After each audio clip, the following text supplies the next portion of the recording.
अऊज़ु बिल्लाहि मिनश्शैतानिर्रजीम बिस्मिल्लाहिर्रहमानिर्रहीम अल्लाहुम्मा सल्लि अला मुहम्मदिन रब्बि इश्रह ली सदरी व यस्सिर ली अमरी वहलुल उक़दतम मिन लिसानी यफ़क़हू क़ौली। अस्सलामु अलैकुम वरहमतुल्लाहि वबरकातुहू।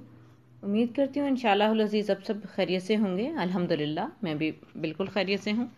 दिली दुआएं अल्लाह ताला आप सबको अपने घरों में शादो आबाद रखे और अल्लाह रब्बुल इज़्ज़त सबको खैर वाफ़ियत के साथ अपने घरों में रहना बसना नसीब फरमाए और सभी को साले औलाद अता फरमाए और जो साहिब औलाद हैं अल्लाह ताला उनकी औलाद को दीन दुनिया और आखिरत की कामयाबी अता फरमाए और उनके दिलों का सुकून और आंखों की ठंडक बनाए।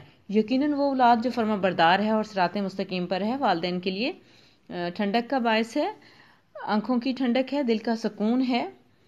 जैसा कि कुरान पाक में बच्चों के लिए एक दुआ है, रब्बना हब लना मिन अज़वाजिना व ज़ुर्रिय्यतिना कुर्रता अयुनिन वजअलना लिलमुत्तकीना इमामा।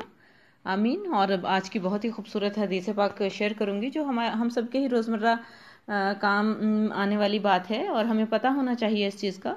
रसूलुल्लाह सल्लल्लाहु अलैहि वसल्लम ने इरशाद फरमाया, जो औरत बग़ैर किसी मजबूरी के अपने शौहर से तलाक का सवाल करे इस पर जन्नत की खुशबू हराम है।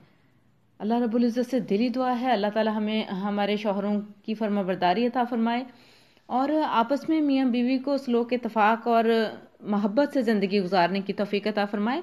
ये एक इबादत है और ये किसी तरह से भी इबादत से कम नहीं है।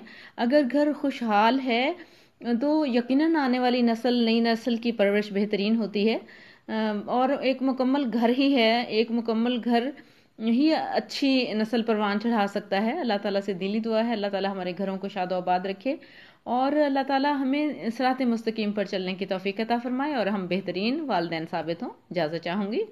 दुआओं में याद रखिए। अल्लाह हाफ़िज़।